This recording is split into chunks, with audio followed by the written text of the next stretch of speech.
Hello YouTube.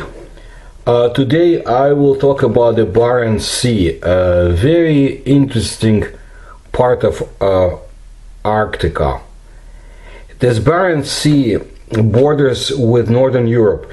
It sweeps the coast of Russia and Norway, as well as the archipelagos Spitsbergen, Franz Josef Land and Novaya Zemlya. The peculiarity of the Barents Sea is created by its numerous islands, rugged shorelines, various capes, fiords, groves and bays, and strange discoveries at the bottom of the sea. I think, based on my research, that we really do not know that much about the sea. Even the Russians and the Norwegians do not. And they are most interested in the well-being of this body of water. By the way, 2 Russian submarines perished there in recent times, fairly recent times. Kursk and the most mysterious Losharik. Losharik I've spoken about. It was operating on the most secret mission, and a number of top Russian naval specialists perished at that time. I have made about 3 videos, and the mystery remains. We're not going to speak about it today, but I think that maybe part of its mission was to study very unusual phenomena at the bottom of Barents Sea. Now, the Barents Sea is relatively shallow, with its average depth being 222 meters or 728 feet, and its maximum depth reaching only 600 meters. I think it's like 1967 feet. In the Middle Ages, the Barents Sea was depicted on geographical maps and international treaties under different names. Throughout its history, the Barents Sea had been called the North Sea, the Murmansk Sea, the Severskoye Sea, the Arctic Sea, and even the Moscow Sea. The Russian name Barents Sea in honor of the famous navigator and traveler who died there. It was ultimately adopted in the Soviet era, in the Soviet Union. The Barents Sea belongs to the Arctic seas, being the only one which remains ice-free. The sea is greatly influenced by the warm waters of the Gulf Stream. As a result, its southern and western parts, which comprise a quarter of the total sea surface, do not freeze over. This warm stream prevents the formation of old ice.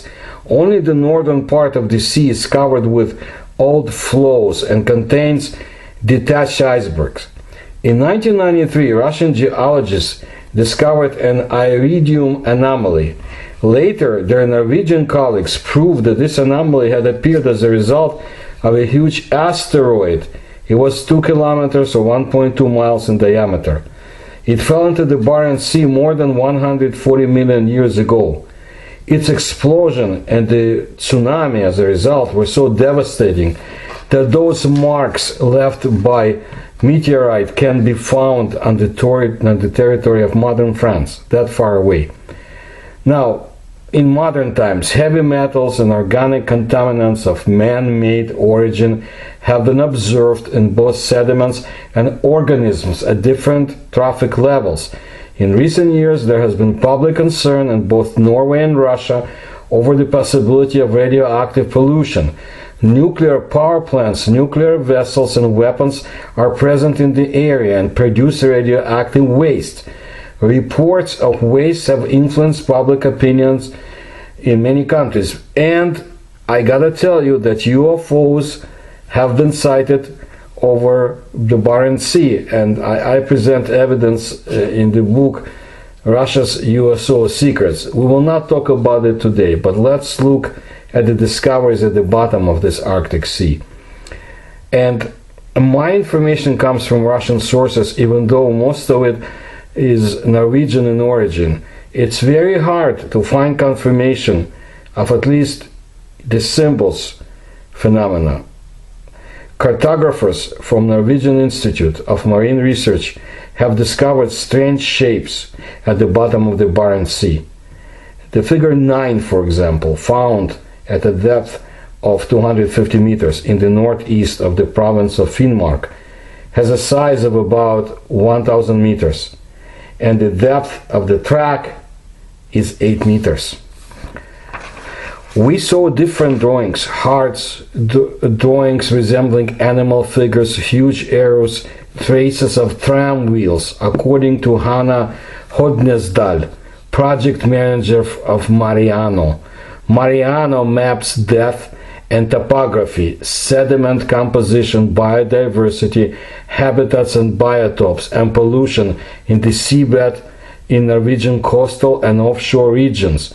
Mariano is coordinated by the Institute of Marine Research in collaboration with the Geological Survey of Norway and the Norwegian Hydrographic Service.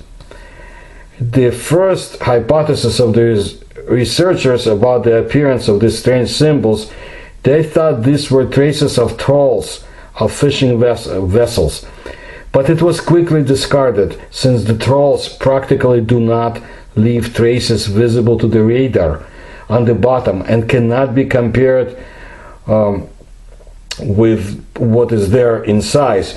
So they came to the conclusion that these numerous lines were left by icebergs, many of which on the lower underwater part may have a pointed and single point, theoretically capable of drawing such a trace.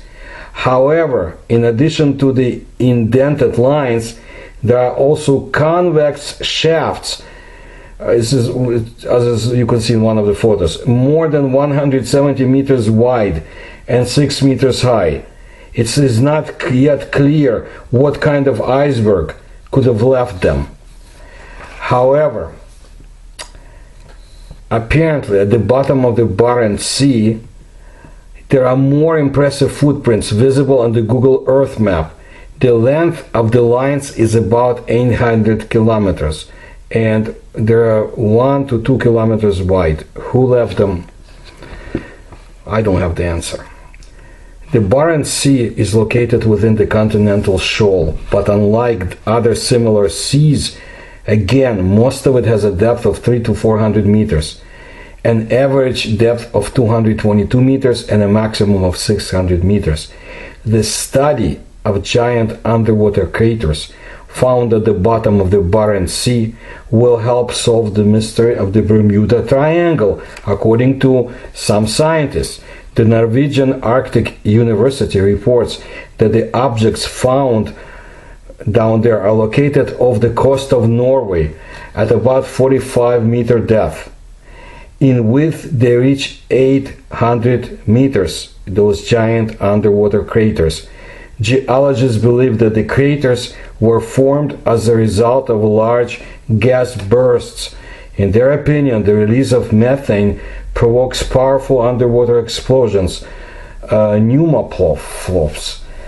Methane ice in underground deposits heats up and turns into gas, which bursts violently to the surface. At the same time, its volume increases by 150 times. The water temperature rises significantly, and dangerous vortices are born in the atmosphere. The process is dangerous for ships and aircraft, which can crash due to pneumoclaps. The authors of the study believe that their theory can explain the phenomenon of the Bermuda Triangle, in which 100 ships have mysteriously disappeared over the past century. For confirmation, however, it is necessary to find similar craters on the bottom of the Atlantic Ocean in the area bounded by Bermuda, Puerto Rico, and Florida. However, such an expedition is not planned yet, and scientists intend to concentrate on studying the craters of the Barents Sea. That should be very interesting. But also keep in mind, as I keep telling you in my videos, there were Soviet submarines on secret missions, or maybe not so secret to the Americans too, as I think so more and more. And they found things around Yucatan Peninsula and Caribbean Sea and so forth, and I keep bringing information about the strange paved roads underwater which were discovered, and probably much more. Again, they were in that area, Bermuda, Puerto Rico, and Florida. They were looking, and of course American submarines are operating there. So who knows what they're looking for. But let's go more back in time. Part of the ancient supercontinent of Pangaea is still hidden under the Barents Sea. Pangaea, or Pangaea, was a supercontinent that existed during the late Paleozoic and early Mesozoic eras. It assembled from earlier continental units approximately 335 million years ago and began to break apart 175 million years ago. In contrast to the present Earth and its distribution of continental mass, Pangaea was centered on the equator and surrounded by the superocean Panthalassa. Pangaea is the most recent supercontinent to have existed and the first to be reconstructed by geologists. The discovery was made by Norwegian scientists after studying the results of seismic studies and data obtained after drilling wells. They restored a picture of rocks and sediments that formed over millions of years. According to new scientists, it turned out that in the era of the dinosaurs, the largest river delta in the history of the planet was located on the site of the sea. It was 10 times the size of the Amazon delta. The delta existed 237 million years ago. During the Triassic period, its area covered the entire modern Barents Sea and was 1.65 square kilometers, or 1% of the total land area. Deltas are formed when a river carries sediment downstream and then dumps it on the coast. These deposits eventually form fertile plains, oases for plants and animals. The ancient delta was located on the northern coast of Pangaea. It was fed by numerous streams that arose due to monsoon rains and flowed to the shore from the mountain ranges located to the south. Scientists have not yet been able to determine what kind of animals lived in that place. It can be assumed that amphibians thrived there, labyrinthodonts, which chose a wetland environment for themselves. Vegetation included many ferns and sparse coniferous trees. The coastal waters were inhabited by pliosaurs and ichthyosaurs. Most of the rest of Pangaea was much less hospitable. In the area of the equator, there were dry and hot deserts, so the delta could be almost the only cradle of life. It has been steadily expanding for 2 to 5 million years. It can be concluded that the sea level remained relatively stable. This corresponds to the early theory that in the Triassic period there was a stable greenhouse climate with no ice caps at the poles. Earlier, it was reported that the traces of the ancient supercontinent were found under the waters of the Indian Ocean. I talked to you recently about the Indian Ocean, another part of our planet that should be studied much more. I want to tell you a few words about the importance of the Arctic to Russia. You hear a lot in the news about Russia becoming more militarized, and of course the West is looking to restrain it, and vice versa. During the Soviet times, there were very unusual fortifications made as a preparation for something very big. And I talk about it in my other videos. You can find them in the playlist Arctic. So I'm not going to go into this here, but you need to understand that how people view it from that country. Russia's wealth will grow not only in Siberia but also in the Arctic. This is a very important territory for Russia. According to many estimates, almost a quarter of the planet's hydrocarbons are concentrated here. By the way, this is proved by the fact that there used to be warm seas, tropical greenery, and moist forests. Because without this, there is no coal, oil, and gas. Now, also the legends of Hyperborea and Arctida are well founded, according to a number of researchers. And on ancient maps, Greenland, Svalbard, Franz Josef Land, and Novaya Zemlya formed an arc inside which the current Barents Sea was located. Probably it was still warm at that time. Maybe an ancient civilization existed in those mysterious lands, after which what remains are caves, mines, stone shrines, and pyramids. And of course, I talked to you about the Kola Peninsula before. What I want to mention to you is that I think the rumors of imminent conflict in the Arctic are overblown. I think the United States and Russia understand the, I don't want to say the threat, but the challenge presented to them by numerous UFOs and USOs and other phenomena in the cold waters of the Arctic seas, and they will work together. My job is to bring you more information about this territory and discoveries made there, and I'll do my best to do so. If you can support my research, please do so. You can find the links in the description to this video. I ask that you please let others know about my channel so they can subscribe too. And there's so much more about Eurasia I want to tell you. And of course, Russia, Ukraine, Central Asia, Mongolia, of course, territories like Siberia, Yakutia, but also China, Mongolia. Few people talk about them, but we should talk more.